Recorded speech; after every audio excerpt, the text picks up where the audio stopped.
Shalom saudara, selamat pagi, selamat berjumpa kembali dalam Renungan Harian, edisi Jumat 23 Januari 2026. Salam bagimu, kasih karunia dari Allah Tritunggal memenuhi saudara. Amin.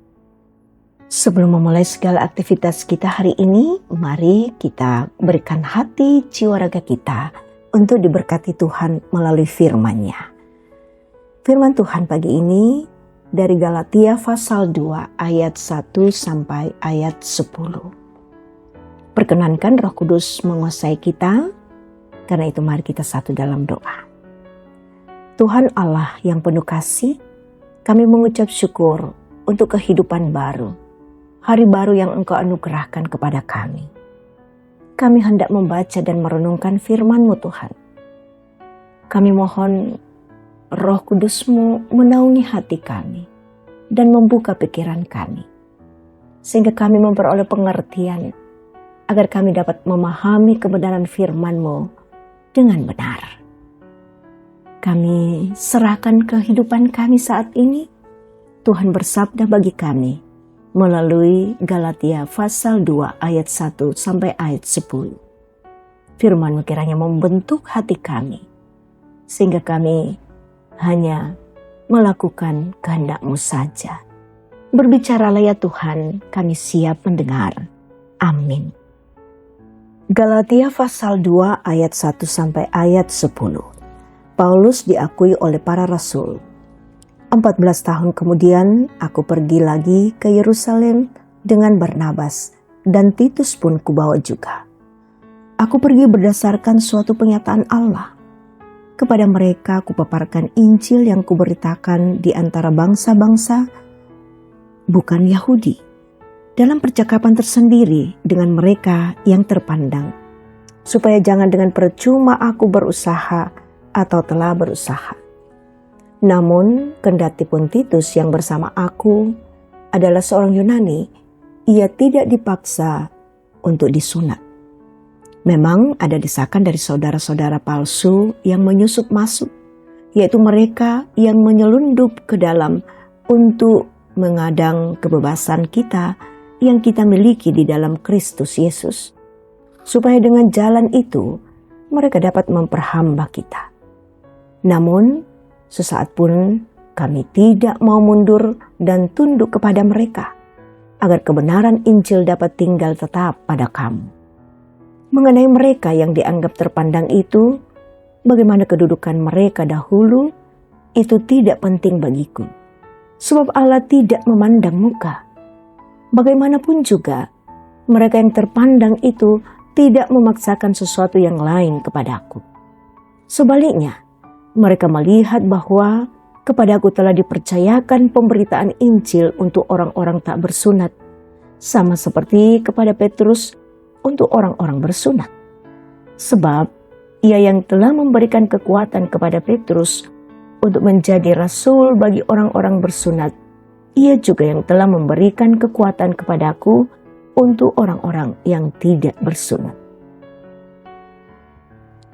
Setelah melihat anugerah yang diberikan kepadaku, Yakobus, Kefas, dan Yohanes yang dipandang sebagai pilar jemaat berjabat tangan dengan aku dan dengan Barnabas sebagai tanda persekutuan, supaya kami pergi kepada orang-orang yang tidak bersunat dan mereka kepada orang-orang yang bersunat. Hanya saja kami harus tetap mengingat orang-orang miskin, dan memang itulah yang sungguh-sungguh hendak kulakukan. Amin. Tetap setia di tengah keberagaman. Itulah tema kita saat ini. Saudara, ada kalanya perbedaan pendapat membuat kita merasa terancam. Dalam pelayanan, kita bisa saja berpikir bahwa cara kita paling benar dan orang lain seharusnya mengikuti pola yang sama.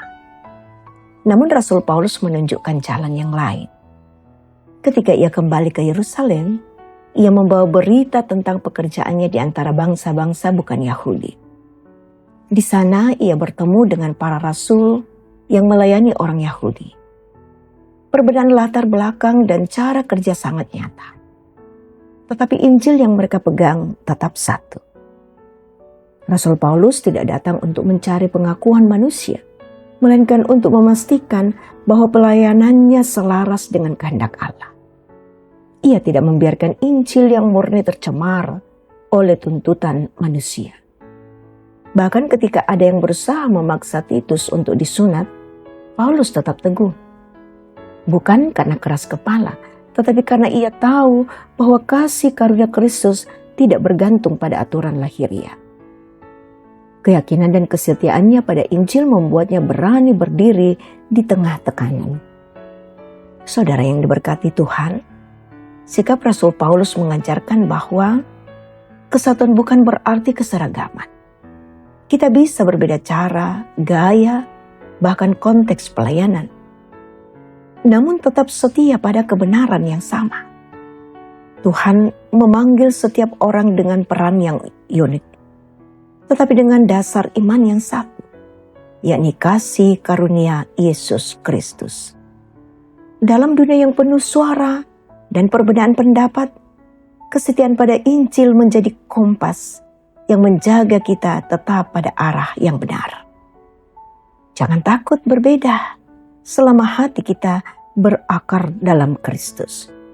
Sebab yang Tuhan cari bukan keseragaman, melainkan kesetiaan yang lahir dari kasih kepadanya. Amin. Mari kita bersyukur di dalam doa kepada Tuhan. Tuhan yang setia, terima kasih atas firman-Mu yang telah kami dengar dan kami renungkan pagi ini. Melalui teladan Rasul Paulus, kami belajar bahwa kesetiaan kepada Injil lebih penting daripada mencari pengakuan manusia.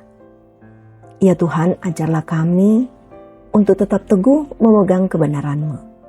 Meskipun kami hidup di tengah keberagaman suku, budaya, pemikiran, dan kebiasaan.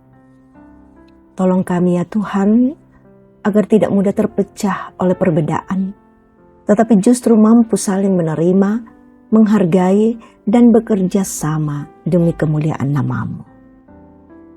Berikanlah kami hikmat untuk membedakan mana yang prinsip iman dan mana yang dapat kami terima sebagai perbedaan. Ya Tuhan, utuslah kami menjalani hari ini dalam segala keberadaan kami, dengan sikap hati, kerendahan hati, dan kesetiaan kepadamu. Biarlah hidup kami menjadi kesaksian tentang Injil yang mempersatukan. Diberkatilah kami semua Tuhan, yang menyatu dalam renungan pagi saat ini. Dan Tuhan memberkati kami dimanapun kami melaksanakan segala tugas tanggung jawab kami. Di dalam nama Tuhan Yesus Kristus, kami berdoa dan mengucap syukur. Amin. Saudara, pergilah dalam kehidupanmu dan terimalah berkat Tuhan. Tuhan memberkati engkau dan melindungi engkau. Tuhan menyinari engkau dengan wajah-Nya dan memberi engkau kasih karunia.